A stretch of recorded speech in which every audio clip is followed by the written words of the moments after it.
We're going to start today in just a second. Before I introduce Tim, I want to put a couple other things onto your calendar. So I'm going to share my screen real quick. So what you see here, hopefully, is everyone seeing this? Can you see the little PowerPoint slide that we put up there? Yep. We have some January offerings to help you get ready for the spring semester, because we are continuing in this very challenging time with all of these different modalities and all the things. So what we are trying to do is to make sure that we are prepared. So what we've done is we've set up that on Tuesday, January 5th, there'll be a teaching chat that I will be at, as well as Trina McCarty and Laura Widener, who are global campus instructional designers, who can help you with lots and lots of questions and issues that you might be facing. On Wednesday, January 13th, I'm going to give a workshop talk on encouraging empathy in your course designs and policies. What I'm going to try to do in there is talk about real easy things that we can do to not sacrifice our rigor, but lighten the load on us and our students, so we can have a successful teaching and learning experience next semester. We're going to have 2 more teaching chats with me and the instructional designers on Thursday, January 14th and Wednesday, January 20th. So these are, you can bring your questions, we'll give you ideas, we can give you feedback on stuff. And then Wednesday, January 27th, after classes have started, it'll be in that first week. We are very excited for LaBarbara Wigfall's talk on maintaining your and your students' mind, body, and spirit. Because one of the things that's really important to me and important to us at the TLC is that we're focusing not only on our students' experiences, but also on our own. I think that this is a job that we get to love. This is a job that gets to bring us fulfillment and value. And we need to make realistic choices to keep ourselves healthy through this entire experience. So that's going to be a large part of our conversations happening in January. So get those on your calendar. We're going to be pushing these out. You're going to see it in our social media. You're going to see it in our newsletter next week. We're going to try to make as many resources available and opportunities available for you as we can to make a successful and enjoyable, because I do think we can enjoy ourselves even during a global pandemic, have an enjoyable spring semester. So please come back and see us in those times. Yeah, we'll pop that screen up now here for one more second. We'll also pop it up at the end for anyone who is joining us late. So there it is again. While that is up there, anyone who wants to kind of take that down, I'm going to introduce Tim Schaefer. I am very excited for Tim to be visiting with us today and talking about civil discourse. Tim and I met last year as part of some of the Center of Engagement's activities, and we had gotten together kind of talking about some ideas, and then the pandemic hit and none of those ideas became operational. So I was very excited that we had this opportunity this fall to bring some of that together. And I think civil discourse is something that all of us need some education and practice in. As I was mentioning at the beginning, I really wish we had been able to do this last week, because I had some civil conversations earlier this week. So I was really kind of hoping that, especially before I talk to my family over the holidays, even over Zoom and the phone, those things can get on civil. I'm looking for ideas so that we can have conversations about all the things that are going on right now, because it is highly contentious, and Tim is our expert and he is here to help us. So without further ado, I'm stopping my screen share and turning it over to Tim. So Tim, thank you so much for joining us today. Thanks a lot. It's great to see folks, and also you all use your profile photos slightly better than a lot of the students. So this is also nice to see still images, at least not just the names. Like Don said, we've had some great conversations, and as 2020 just became what it became, which it's still surreal that we still have a few weeks left, so I have no idea what's going to happen between here and the end. But I think the moment that we continue to kind of live in, kind of the post-election, which isn't quite post yet, in the ways that we might kind of typically expect it. And Deb, totally eat your lunch. You should. So don't feel compelled. I am going to ask, there are going to, here in just a little bit, places for people to give some feedback. If it's easy enough, if you're able to kind of unmute and things, that would be great. But I would also like to utilize the chat feature, because I think that will allow us to come back. I do have some things that are, this is more kind of presentation on the front, especially on the front end, really some space for interjection and conversation especially towards the end. But if you have something that's really, salient at the moment, if there's a slide, if you got a question about something or where it's from, please don't kind of hold back. This is definitely something that you can kind of jump in on. So with that said, I am gonna share here, and then we'll get going. So let me just, let me start here. So today is really kind of oriented with this sense of the world where we are at this moment, which is kind of that language of kind of going forward. I see this as being immediately relevant to the spaces that we're in right now on a college campus, given kind of the climate and environment that we're in. We could even talk about kind of the technology and the possibilities that emerge in this time and space for doing some of this work, but also the kind of environmental factors, right? When we think about looking at both classrooms and the workplace, mostly focusing on classroom today, but I think the relevance can fall into a variety of domains. Given especially this kind of post-election environment that we're in. So that's how I want to kind of start today. The first thing I do want to say here is, and I think we can abide by this in some significant ways, we have an Institute for Civic Discourse and Democracy here at K-State. I'm the director and work with a number of wonderful faculty and community partners and others on and off campus who really make ICDD's work possible and have since its inception really about 15 years ago. But we have these principles of civil discourse. And so I use this a lot, especially in public conversations and discussions, but also in teaching, whether it's in class settings or in other environments where kind of having these as principles to kind of fall back on. You can find them on our website. There's a great downloadable PDF you could even kind of stick up. It's on my office store, for example. But we have these kind of principles that help guide discussion. So I would hope that we can kind of seek some understanding here, that we would also recognize we're going to have probably some conflicting or some divergent viewpoints, and that's great. That's good. That's part of the beauty of a university.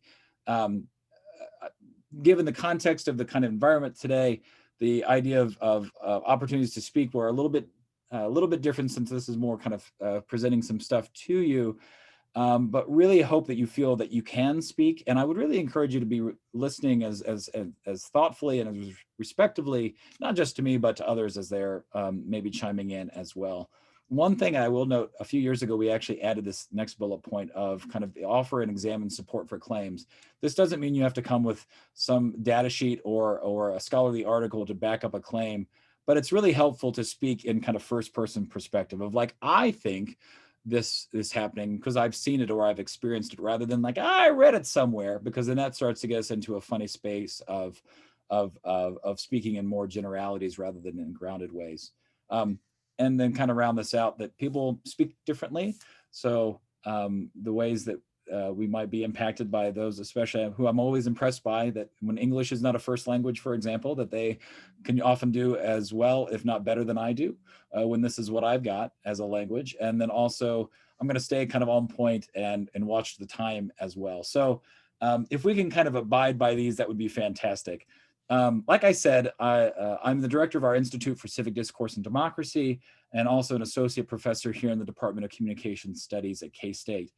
I also have kind of an affiliated role with the National Institute for Civil Discourse, which is based out of the University of Arizona, founded really, truly shortly, like a couple of weeks after then Representative Gabby Giffords was shot when she was having kind of a Congress on the Corner meeting. 6 people died, dozens were injured, including her. But the university saw an opportunity for a response to come from that. And so I've been really fortunate, actually predating my time here at K-State, to be affiliated with NICD as kind of this national platform for thinking about these kinds of questions. And there's a whole group of scholars who are really focused on some of these themes. So if you have any questions or would like to talk about that later, I'd be very happy to speak with you about any of that.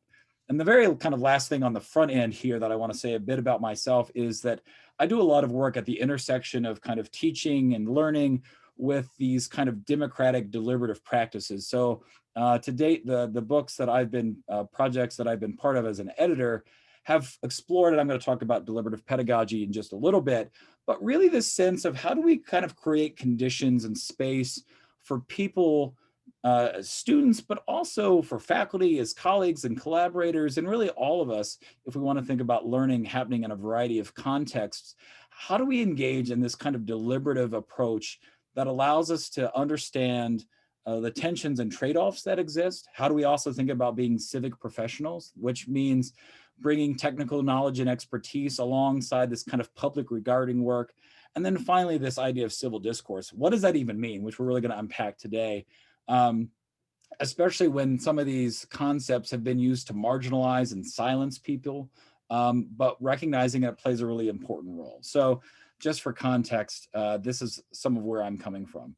The other thing that's going to happen today is I'm going to say a word that may get kind of throw you off a bit, and it's politics, right? So while we might often think about a term like politics happening in certain spaces, we just had an election, for example, and you should engage in formal politics. I hope you voted, for example.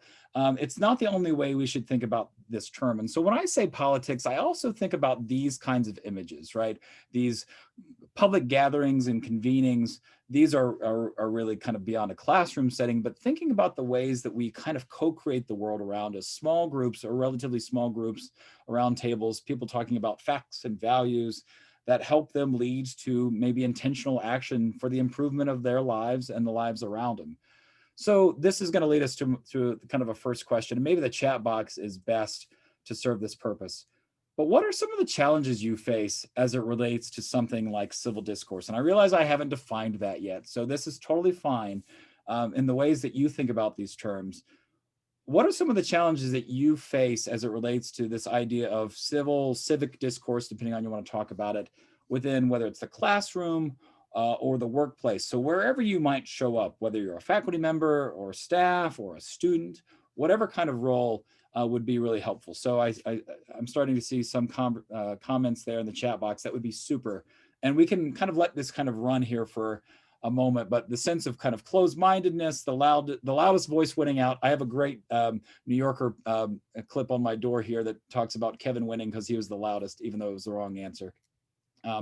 This fear of judgment or being different, right, and what the implications are become hugely important, especially when we start to think about this happening in kind of a learning space or where you're maybe being evaluated or assessed.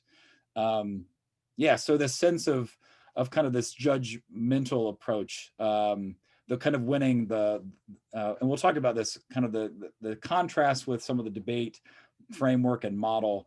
And I recognize I'm saying that in a department that houses our debate team. We talk about this quite a bit. The sense of kind of the right or wrong, how do we win? Great responses. So please kind of keep chiming them in here. And then there's kind of a second thing I want to kind of just pose here, and we'll come back to this in a bit. And it's this, and what would it take, and you don't have to respond in the chat box to this one, but what would it take to actually cultivate an environment where you can engage differences constructively? So we're going to kind of unpack that a little bit as I'm talking here today. So like I said, and I'm Trina's comment there to kind of being put in a box and losing kind of opportunities. Please kind of keep those things going there. So let me make some sense of this word, which probably you come to this and read it and think about it in certain ways. So what does this mean in a democratic society? I get this question all the time, especially right now when we've had this kind of intense environment and it's continuing. And it's been this way, frankly, for the last number of years at kind of a fever pitch. We never kind of dialed it back down as we often do, and especially kind of election cycles. So I often get asked, is this the worst possible moment? Well, it's pretty bad.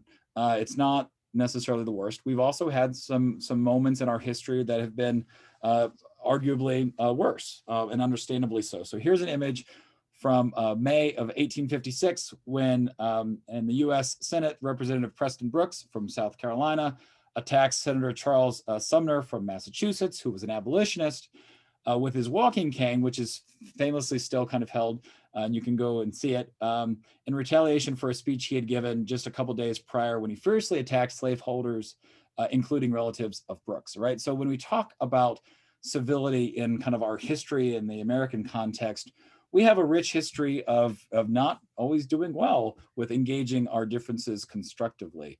And that's not to say, I also want to be very mindful here at the onset, this is not about a both sidesism or something like that, because there is a real appropriate place where we ask kind of fundamental questions of what's right, what's not, how do we navigate that? But this question of getting asked, is this the worst moment in our history?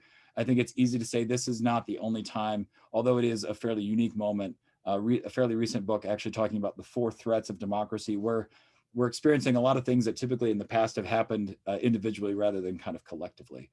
A couple years ago, Weber Shandwick does this annual poll for about the last decade around civility. The important point here is that on the left side of this, and I'm happy to share all this stuff later, so there's no need to like try to grab this real fast, and I'm not going to be exhaustive here. But across kind of the ideological kind of the spectrum and the various perspectives that people have, we see that the majority of this as a major problem and also as a minor problem, just about 70%, and this has been really stable for about the last decade, about 70% say this is a major problem, and about another quarter say this is a minor problem. So a really high percentage across both left and right say that we have issues here. It becomes more complicated when we start to unpack it and what people mean by this, but the important thing here for us is to say this is something that people acknowledge and kind of recognize, especially, and from the same survey, there's even a little bit of data from kind of workplaces, seeing the issues of what's happening as it starts to relate between kind of managers, supervisors, and employees, right? The sense of how do we navigate these dynamics, as some of you have put in the chat box, some of these themes that really is very real and impactful. What we found actually in ICD after the 2016 election got a lot of responses or kind of queries of saying, how do we get out of this mess? Because our productivity and our bottom line, for example, is being affected because we have people who can't work collaboratively on a team anymore. Some of these workplaces, this is again from an 2018 survey, so some of them are maybe not as immediately relevant as we maybe think about right now, right? The conflict with North Korea, for example, isn't quite as front and center as maybe it was in our recent past, but you can see a pretty robust list of factors that come into play when we think about the spaces where we are, especially in a workplace, that are difficult to talk about, right? And so it's not just saying like, oh man, here are a lot of things that are challenging for us to do. It is the reality that we are confronted with multiple factors that sometimes really immediately shape our lives, what's going on, but also things that are kind of swirling around that also have an impact on the ways that we can and should probably engage with one another. Here's a hat tip to Don as a psychology person. The APA in 2017 put out a survey, this is a top shelf sort of thing. Across these generations, and this is not exhaustive, when they were asked kind of their view of the world around them and the country particularly, a majority of all of these categories, these ages, said that this was the lowest point in our nation's history. So it's not necessarily as significant to say this is true, but the fact that people feel this way is a significant thing to acknowledge. And we've seen kind of a continuation of this. Just a recent survey I saw literally days ago was the trust in things improving. Like this is a part of the climate that exacerbates some of these challenges when it starts to feel like kind of a winner take all, zero sum sort of scenario, which civil discourse kind of runs a little bit against that because it's seeking opportunities for us to engage rather than me to hold on to what I've got. The bigger world around us, I'm part of an international research project called the Varieties of Democracy. It's it's the world's largest data set on democracy. You can go all the way back to 1900 for literally every country in the world and see on a model, kind of multiple pillars, if you want to think about it that way, of looking at democracy. There's an annual review that comes out, and this is the one that came out earlier this year. The thing I want to note here is that we're seeing kind of global trends away from democratic practices. Basically, a third of the world's population are experiencing kind of these trends towards more kind of authoritarian, kind of autocratic ways of governance. We're starting to see countries that historically would have been really viewed as pillars of democratic society, kind of liberal democratic society. So even the US, India, Brazil, kind of shifting away from some of that. I mention this because this is a really significant backdrop, because if we're moving towards, and Joshua Monk and FOA in 17 recorded from the decade of birth from 1930 to 1980, you can see these trend lines down that younger people, myself included, would fall into that last decade of existence here. That if young people, for example, say they can live the lives that they want to live, even if it's not a democratic country, that's okay, or it's trending more towards acceptance. So the idea of it being essential to live in a democracy is trending downward. I say all of this because this is a major factor when we start to think about something as concrete and as particular as something like civil discourse in the spaces where we do exist, where we are in classrooms and in workplaces, for example. So let me define a couple words here really quickly. So what in the world do I mean by civility? In one of those books I was showing you earlier called A Crisis of Civility, there's a chapter by a philosopher who makes this argument that there are two ways to think about civility. One is as politeness, right? It's those kind of rules of conduct, it's the manners, it's the thank yous, things like that, that allow us to basically function, which is really helpful. But there's another layer to this that if you can harken back to your undergraduate days, or if you, in fact, are maybe a philosopher, John Rawls would be one of the people that that Leighton draws from, but really thinking about citizenship as a good way to think about civility, right? This responsiveness to one another, that it's not simply, that last bullet point there. If the slogan for civility as politeness is we can disagree without being disagreeable, if you want to think about civility as responsiveness, it might really be we can agree to disagree, or perhaps better, disagreement is no reason to stop talking with one another. So I really take this angle of thinking about civility as kind of this multi-layered piece, that there's a functionality, the same way that you're not all unmuted and yelling right now. You're allowing me to speak and do the thing that we've kind of agreed upon is what we want to do, is a way of thinking about civility. But there's another layer to this. Another kind of three-part instead of two-part way of thinking about this is from a fantastic book. I actually had my students in our capstone course reading this. It just came out earlier this year, called Beyond Civility. And they make, Bill Keith and Robert Danish make this argument that there are three ways to think about civility. Strong civility would correspond to what I was just saying as civility as this kind of responsiveness to one another, that we need to be able to engage with our neighbor who we have fundamental disagreements with about politics, for example, but that doesn't mean we disassociate or we don't find places where we can talk, or why we should better or attempt to better understand why somebody holds the views that they do. Weak civility is kind of like that kind of superficial. I'm not saying that necessarily as a negative, but it's that sense of kind of those norms and things that if we're just following the rules, that is a kind of a thin layer of civility. And the last one that they add, and I'm going to give an example of this, is what they call pseudo-civility. And I'm going to show an image here. It's actually literally from their book. It's a little provocative. And so I'm not going to talk about it a whole lot, but I want to show you it. But it highlights, I think, the intensity of the moment, and also the real significance of us being able to engage each other. And so their example of pseudo-civility, right, is this idea of people being able to express and being called out or challenged. And if we want to kind of get lost in this pseudo-civility, we don't have the ability to get underneath the really significant issues and factors that are kind of tearing us apart in some real ways, right? So the sense of, and they make the argument, and I would agree with this, that this idea of strong civility, right? These norms and practices that actually enable us to engage and interact with those, whether they're family or students or coworkers, or even someone that we don't know well, but we might attempt to have more of a kind of relational interaction with, because that's what allows us to be able to push, right? This is why when you think about certain relationships you do have, sometimes you can be very blunt and just say, no, I disagree. And other times you're really reticent about it. And understanding why and when becomes a really important factor. So all of this bumps into the other world that I exist in, and this is really this kind of deliberative democracy piece. I include this kind of image from Oliver Escobar's fantastic document called Public Dialogue and Deliberation from 2011, but lays out these kind of categories, because it's really easy to think about debate as contrast to a lot of this other stuff. This is more than I'm going to really kind of go into here, but you can begin to see the roots of these words and where they come from and how we might better conceptualize them, right? So really this idea of debate is to win, right? To beat down, to fight. Whereas the root of the word for deliberation, for example, is the same word that we have for scale. If you're in fact still going into a grocery store and not getting it dropped off in your trunk, you might still put your oranges or something on that scale, right? That sense of balance, of tensions and trade-off.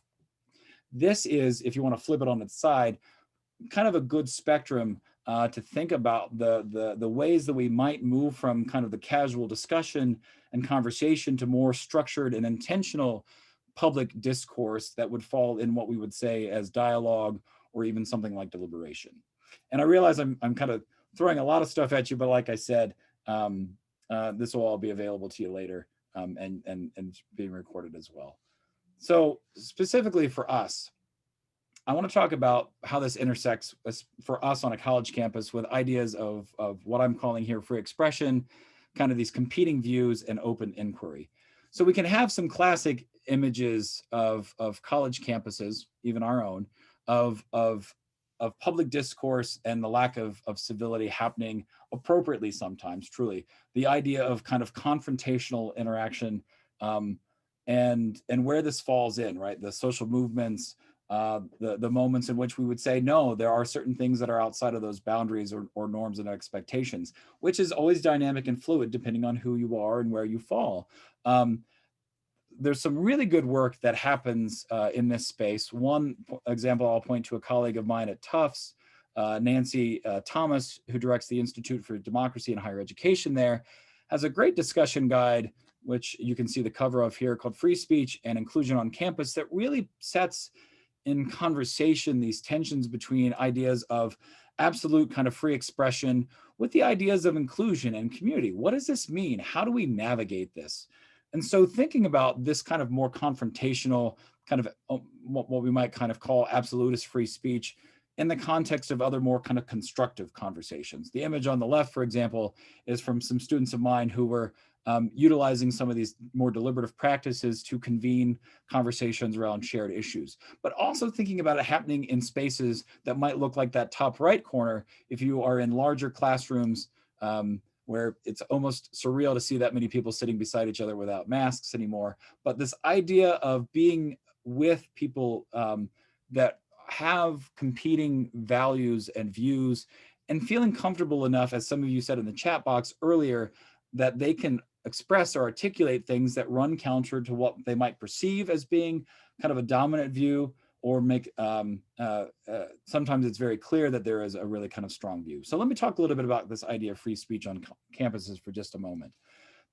Again, referencing back to Nancy Thomas here, Campus Compact, if you're not familiar with it, is a great network of lots of colleges and universities who are really committed to this idea of engaged learning, but really kind of confronting this question of how do we think about free speech, which is nothing new, right? We've always been wrestling with this. And this is from 17, so it's framed in that time. But thinking about what does it mean to not simply have people be confronted or kind of shouted down in moments, but looking at not just simply this kind of confrontational idea of like letting me or my group or this kind of perspective speak, but what does it do, right? And how does this for us impact when we think about kind of doing what she refers to as values neutral teaching? You know, the ability to protect academic freedom and speech, who gets to speak under what conditions and things, with the idea that we want to have truly this kind of robust, kind of pluralistic, democratic society be embodied and practiced in our world. And our world, I mean, on our campus. So what do we know from some of this work? Earlier this year in 2020 at UNC, they did a survey of their students looking at these questions. There's a number of points here that I could speak a bit about, but the one that I really want to highlight is this fourth one, right? That students across the political spectrum want more opportunities to engage with those who think differently. The challenge to actually doing that is creating the conditions for that. And this is where it really comes into play for you all. So ideas of self-censorship on our campuses. FIRE, the Foundation for Individual Rights in Education, which is really interested in the idea of free speech, has highlighted, and the link is at the bottom, a vast majority of students report feeling generally comfortable, right, expressing their views. But what we start to see is this distinction between those who fall on the left ideologically and those who are on the right. So those who are very liberal are 14 percentage points more likely to feel comfortable expressing their views because of assumptions about where their professor or whoever might be in the front of a room, so to speak, has their own views. But a majority of people also admit to self-censoring, right? There's a certain stepping back of protecting what they might say for fear of impact. Which is a significant thing to be thinking about when we say a pluralistic society really requires and we would have an expectation of people being able and feeling comfortable to speak. And that, you know, particularly that last point, that the conservative students are more likely to say that they have self-censored than liberal or moderate. And we see this happening in, and I'll show you in a couple more slides, a number of these impacts and other surveys. But 65% of these students agreeing to having actually changed their mind, right? Which is part of what education is about. It's not simply coming in with your kind of hard, fast views, but being open to other possibilities, learning more, and kind of considering reconsidering. And sometimes not, but at least taking in some of that information. A fantastic study, here's NICD, we have biannual research convenings from some scholars from the right, ideological right, who kind of maybe express what a lot of us know, right? The political left has a dominance in higher education, especially in the humanities and the social sciences, but also even in fields that we would kind of say are more conservative and what they refer to here as kind of the hard sciences. What's important here and what gets echoed in even a more recent survey from called the IDEA study, which asked about 3,500 college seniors to describe their observations of faculty members. Of these, 49% reported that faculty members expressed politically liberal views frequently or all the time, while only 9% said the same about faculty members were doing so with conservative views. And this is the ideas which was done with Ohio State with the Interfaith Youth Corps, which is an organization that does a lot with religion on college campuses. The book, that the previous slide that I was showing you, becomes a really important point to respond to these two things. Again, these are scholars who are self-described and identify as being ideologically to the right, have done a similar kind of study looking at the political views of students coming in the first year, and this was just a few years ago, a first year to a fourth year, is that we largely see a pretty stable number, right? So you can see where they come in and where they go out. And so this idea of seeing big movement, again, I'm going to jump back to the IDEA survey here, there's not a significant movement. You can start to see some liberal, for example, going slightly more liberal and moderate becoming less moderate, but there's not a radical kind of departure that we might assume, especially given the ways in which popularly people talk about higher education.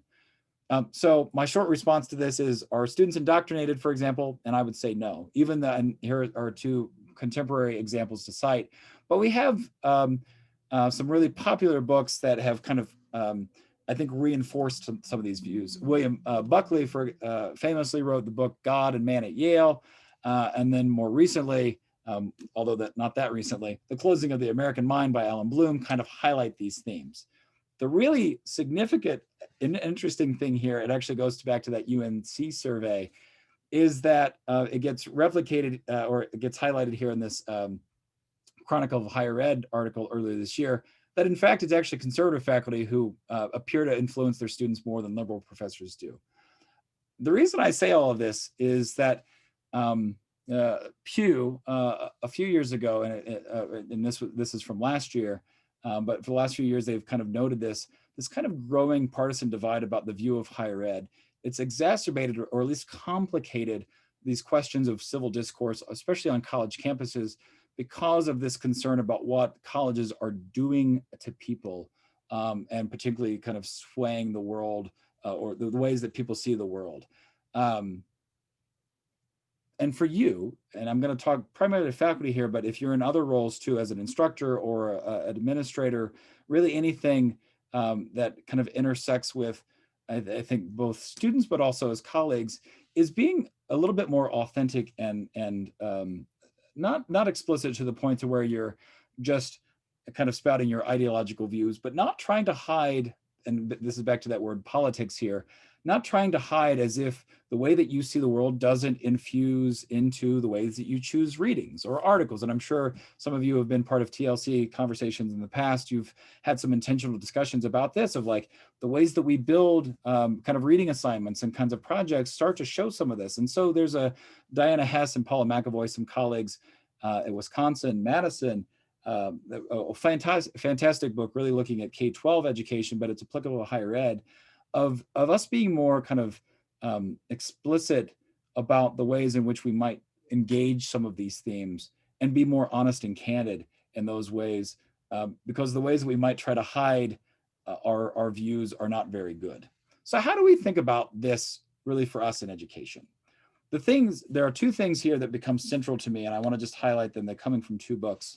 One is from Parker Palmer, a great super small book called To Know As We Are Known. And he has this line in here. He says, to teach is to create a space. A learning space has three major characteristics, three essential dimensions: openness, boundaries, and the air of hospitality.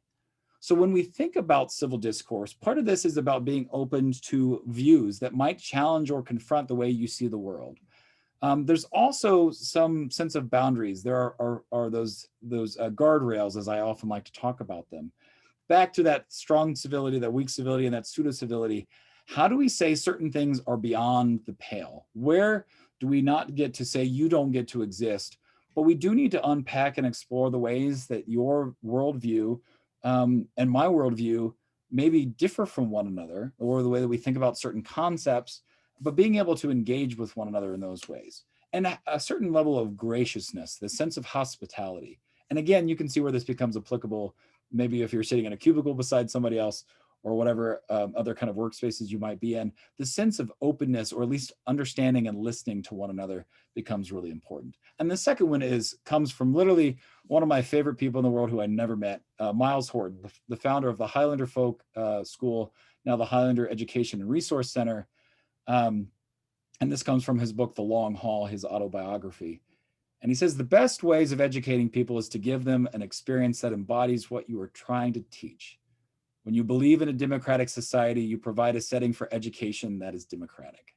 And that's what's guided so much of the world and work that I do, and the commitment to it.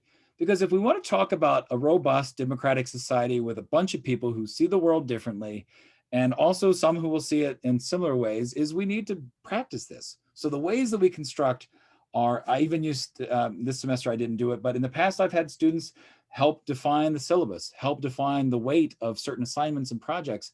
Those are some of the ways that we can democratize these spaces. So I want to talk for just a few minutes and then really open it up for some conversation, is how do we cultivate some of this through what I call these deliberative and these democratic practices. So earlier on, I said this long phrase of deliberative pedagogy, which is by, in fact, and I learned this after I published our first book, not the great title for a lot of folks when they're like, oh, you wrote a book, what's it called? And you say these two words. But deliberative pedagogy is this democratic educational process, right? And if we're encouraging people to think about this kind of multitude of perspectives, the idea of weighing tensions and trade-offs, and when appropriate, if there's a project or something to where they might need to appropriately move towards action together, that they're doing this through what we would call informed or sound judgment. It's also a way of really teaching that is itself deliberative, right? So it's about developing, as Miles Horton said, right, building the conditions and the practices. So we're not just talking about a democratic society, but we are practicing democracy in the spaces where we are, which sometimes becomes a challenge because if we're accustomed to being kind of the person in the front, the kind of the sage on the stage, appropriate at certain moments, but maybe not exhaustively or exclusively, we might want to reconsider some of this. But as I kind of put here, and as we say in the book, the Deliberative Pedagogy volume, is that seemingly kind of most important, this work is about space making. It's about kind of creating and holding space for this more authentic and productive dialogue.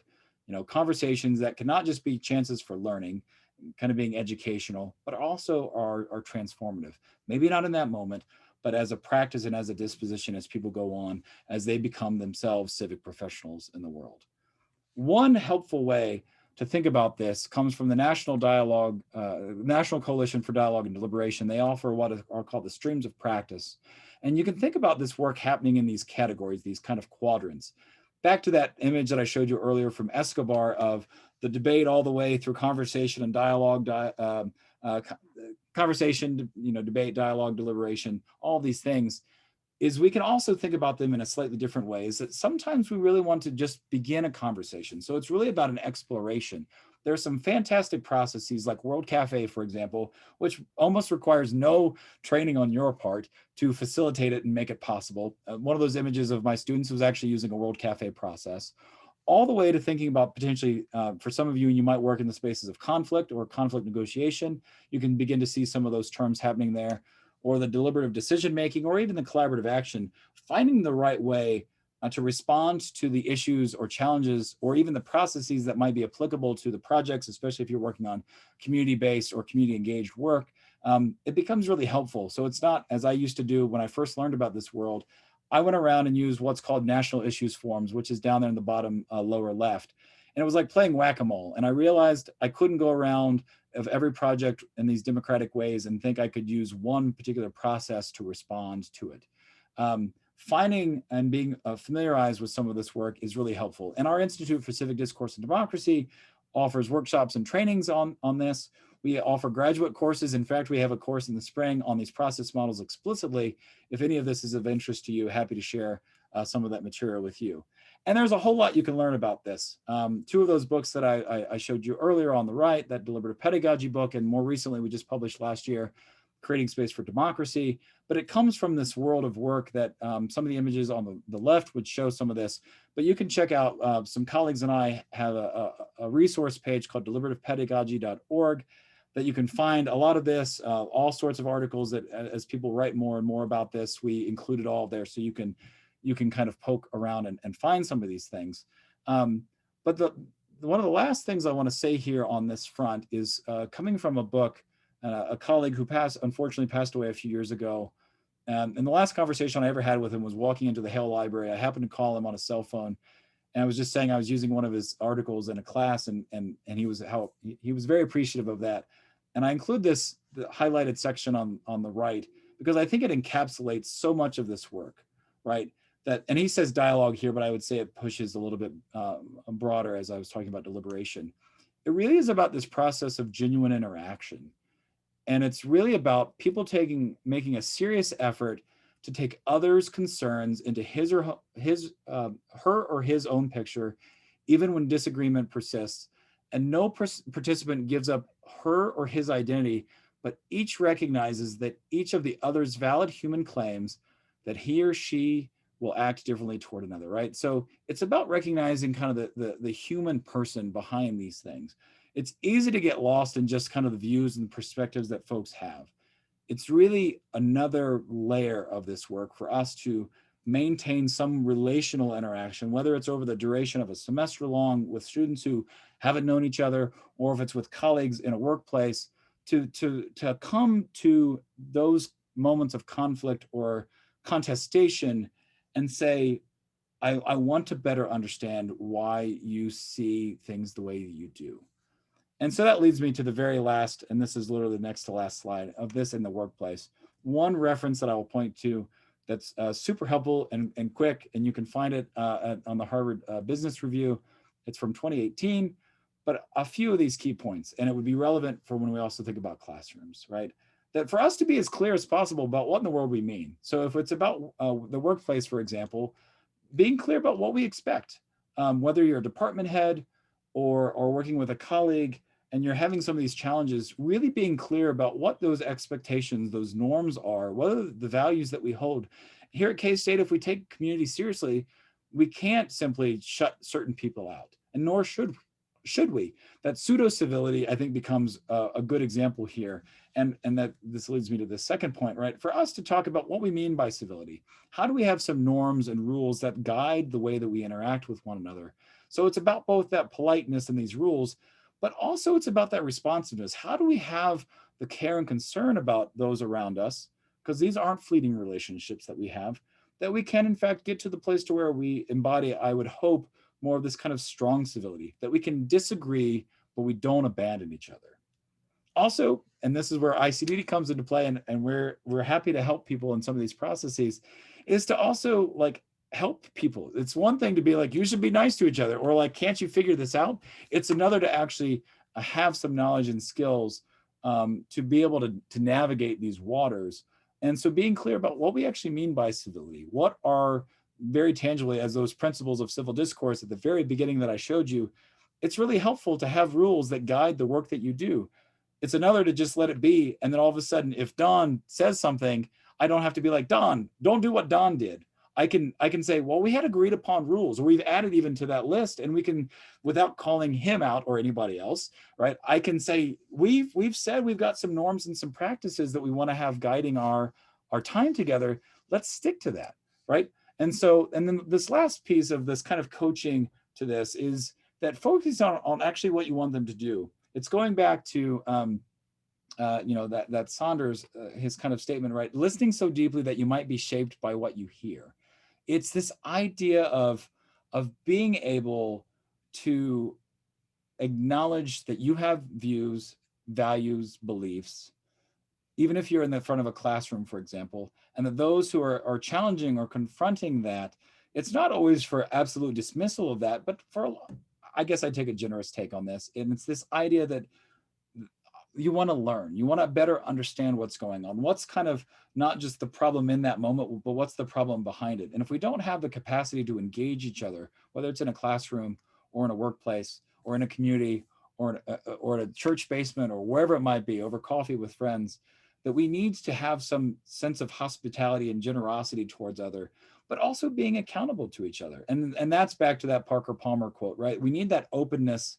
We need these boundaries, but we also need some generosity with that hospitality. And so that last piece at the very bottom here is that one of the most crucial things that you as a department head, a manager, or anyone, is to actually model this work. It's about Miles Horton, right? If you want to talk about a democratic society, you better damn well figure out how to be a democracy in some way. And so that is really kind of where I want to end here. Really hope, and we've got just a bit of time. I spoke a lot at you in a one-directional way, which is not really a very good model of what I wanted to do, but there was a fair bit that I wanted to get through here. So really hope for some questions and conversation. And I'll just throw this up here, and I'm going to stop sharing the screen here a moment, but I'm easily accessible. I'm in Nichols Hall. Not that many of you are on campus, but you can reach me by phone or email, and happy to talk with you whenever is the appropriate time. So with that, let me stop and figure out how to move my things on my screen to where you're not seeing me sharing that, and we'll go from there. So thanks so much, everybody, and really look forward to some comments, questions, or whatever else might happen in the time we've got. So Tim, I do have first of all, that was amazing. Wonderful things. These are things we all need to hear. And I'm putting my social psychologist hat on here. So I'm not the teaching and learning center guy when I say this. Oh, that's totally fine. So some of our research actually examines things that they're kind of close to this. And one of the things that we kind of see, not only in my research, but in other research across the field, is that there's an ability and willingness problem, that some people may be unable to do this. And there's even research to show that things like empathy is hardwired, right? Yes. And that some people are actually not able to appreciate or understand someone else's perspective. And then there's the willingness part, that we've looked at some personality and some individual difference variables that some people they just don't want to. There might be some variables that actually correlate, and we find this in our research, that they want to dominate the discussion. They want to suppress the other side. So I'm kind of wondering how it is we deal with the fact that these aren't blank slates in our classes and in our department. Right. These are people who bring different abilities and motivations and things like that. How do we get this across? Because it's really hard to be the one acting right when other people are not acting right. Oh yeah, I mean this is without getting too deep into any of the weeds, right? It's like when I'm playing the game, and in fact you're doing something else, and it's totally wrecking the system. Right. So we do know, I mean, a lot of this actually comes from psychology, social and political psychology, which is fantastic. It's also really helpful. A colleague of mine at Colorado State who directs their Center for Public Deliberation, he's also a comm scholar, Martin Carcassonne. He's does a lot of work. He trains students to facilitate these kind of conversations, and he always comes back to this line. He's like, process matters, right? So being able to guard against some of these. There are always folks who show up, and I mean, it happens in public meetings. If you go to the city commission meetings or otherwise, some folks really want to go and just be heard and talk, and they're not really interested in the kind of discursive practice. They're really interested in the platform to say their bit and, to hell with the rest of you. And so being able to both recognize that when it's happening, and also to think about some of the strategies to respond to that it's not full, so one quick response to that is, if you've got certain students, for example, who are by default operating in those ways, figuring out, without kind of just marginalizing or shutting them down, but how do you protect against just purely saying, does anybody have anything to say, right? What are some of the, without going the route of like a talking stick, for example, or something of that in that spirit, but like getting to a place to where you have more control over what's happening, to where it's not simply this kind of free for all. It's the thing, and I don't want to and I'm realizing this is being recorded, so I appreciate our administration for doing a lot of town hall meetings and things like that. In a lot of ways, those are not productive in the ways that they can be, because they're not structured in certain processes that allow us to kind of collate kind of clumps of perspectives and kind of bring them up in certain ways. It's, publicly, we often see about those as like, who has a comment to say? I have a whole row of books up here. You can't see them all off the screen, but it's all about why the 3-minute at the mic example is a really bad process. Because it's not constructive in the ways that we might ideally think about. The beauty of having some of this happen in class, for example, is that it's not a one-time moment. It's not simply that Tuesday night when they've gone to the city commission meeting, but in fact, you're in week 3 or 4 and you're realizing, the dynamics and the personalities, and being able to see it from this kind of more relational, long view.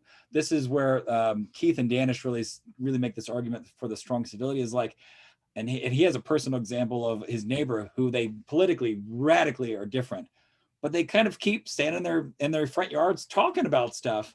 And it's being able to stay in that space, even when it's kind of what Parker Palmer in another place talks about, the tragic gap, right?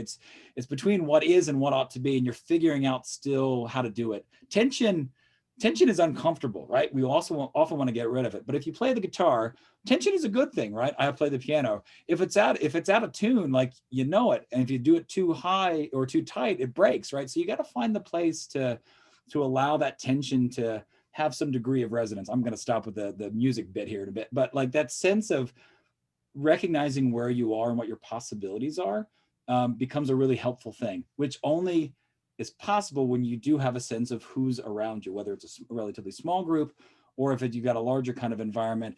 Those kind of ground rules become an essential piece to making some of this happen, because you don't want to, as I was joking earlier, like, I don't want to turn it into like, oh my gosh, Ashley's done a thing and now I've got to call her out. Like, if we've got some of those ground rules and we have some expectation of what might be possible or what might come up, we can guard against that as best. And we say we all agreed upon those things, so let's stay within those boundaries.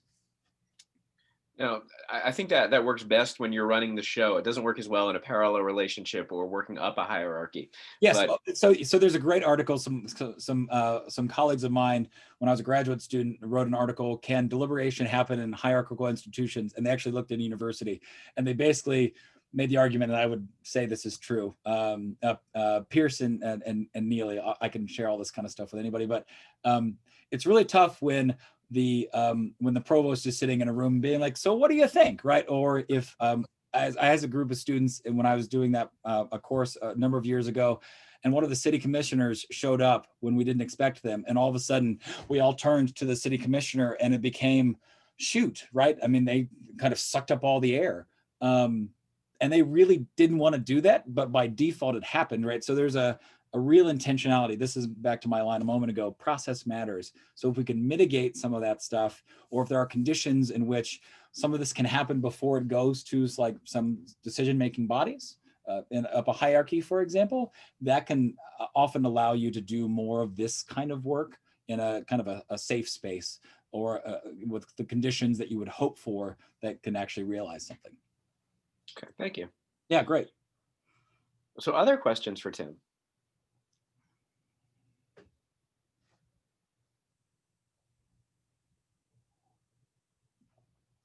I've just absolutely wowed you all that you're just utterly absent, or you can't unmute yourself. Maybe that's the problem. So I'll go, Tim. Oh, fantastic.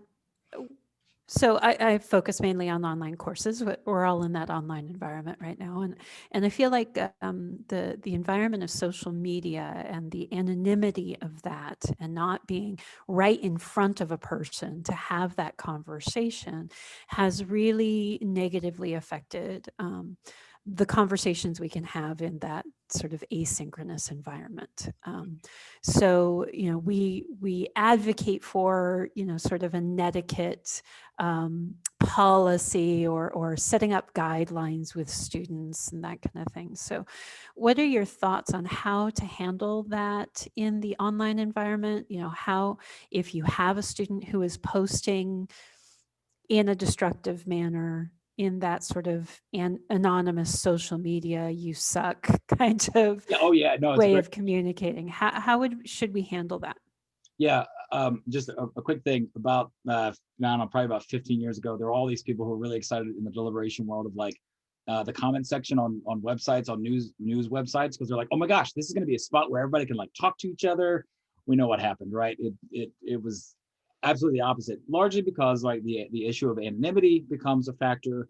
Also, it's a lot easier for me to throw things at you when I don't know you or you're at a distance, right? In contrast to sitting across the table from you, Laura, I might really disagree with something, but I'm going to figure out how to navigate that because, you know, of literally often proximity.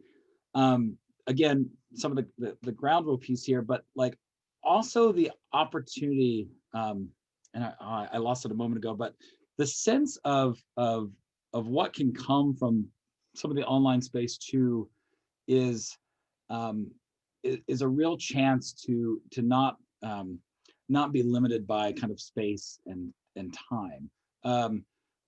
The biggest factor for me, and I know we've had incidents here at K-State, and I haven't explored this without going into all the details, but we've had some provocative moments in the past. And the thing that I think about wearing the hat of all the stuff that I'm talking about here is understanding why do the things you do? What are the motivations behind it, right?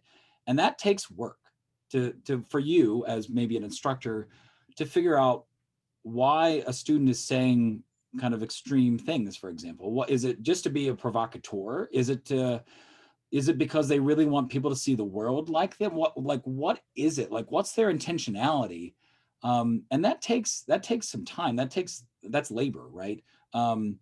But getting to that place to understanding, because as you know, as many people talk about in this space, that we're increasingly becoming aware of like how important listening is, and not simply having a voice at the table or being invited to it. It's really about being able to listen and comprehend and understand, like where is there a kernel of truth, if you want to think about it that way, or like where is it coming from, and to know that, right? It's that Layden article of responsiveness to each other. How do we hold each other in relationship to where I can try to better understand it? And sometimes you might just walk away and be like, no, it's that pseudo civility, right? Of like, I want to say my things and I don't care about what you think or how you respond. I just want to say it. Well, that's where you have to figure out, you know, in certain moments you can be like, you're outside of the boundaries of where we said we're going to be. And you don't get to play the game, right? It becomes more challenging when maybe they're paying for tuition hours and they're in the class, but you like stepping into that. And this is where it becomes more like kind of the conflict and negotiation kind of dynamics that you might really want to think about, like the approach to these questions, because it gives an opportunity to understand. I just moved. I have a whole stack of my childhood Berenstain Bear books, which I absolutely love. And I often think about them as like my parables of life, which also dates me. But there's this one story about Tuffy, this little girl who's kind of a bully. And then we realize she's a softie underneath. I think that sometimes happens. I think we have more kind of toughies around us. And part of the way that we interact and engage with each other is this kind of veneer. And if we can kind of get behind that a little bit with our students and with our colleagues, there's an opportunity. It doesn't necessarily happen, but there's an opportunity to understand where that's coming from. Because we know it from conflict and negotiation work, the way that you come to a position is not necessarily the values that inform it, right? We can have similar values, but we come to a different kind of decision point. That's important to understand what's underneath it. And that might be bad, right? But at least knowing that becomes a really helpful piece. And I think that's applicable and useful in both online, but also in face-to-face and a variety of settings, whether it's in a classroom or anything beyond. And I realize we're over the time just a moment, so I want to be respectful of that too. So yeah, I was just going to say we are at 1 o'clock, and what I'm going to do, I'm going to put up the slide for our professional development that's coming up in January. But while I do that, please join me in thanking Tim for very insightful conversation about a very important topic. And to remind you, and we started this at the beginning, we know that the spring is bringing many of the same challenges that the fall is bringing. Our students are going to be overloaded. We're going to be overloaded. And we have a number of events that are set up to try to help us navigate and design for the challenges that are ahead. So I put this up at the beginning. We have a teaching chat with me and the instructional designers from Global Campus, Trina McCarty and Laura Widener. on Tuesday, January 5th, also on Thursday, January 14th, and on Wednesday, January 20th. We also have 2 presentations we think might be helpful for you. I'm going to present on encouraging empathy in your courses on policies on Wednesday, January 13th, and LaBarbara Wigfall is going to present on maintaining your and your students' mind, body, and spirit on Wednesday, January 27th. So this concludes our professional development series for the fall semester, and thank you all for your participation. We've had a wonderful slate of speakers. I've learned so much every week. We look forward to rolling this back in the spring and getting us ready for a very challenging semester that I think we can actually all enjoy. So I hope if you still have some stuff to do for finals week, that it goes smoothly, and I hope that you all stay happy and healthy. Thanks so much, everybody. Really appreciate it. Thank you, Tim.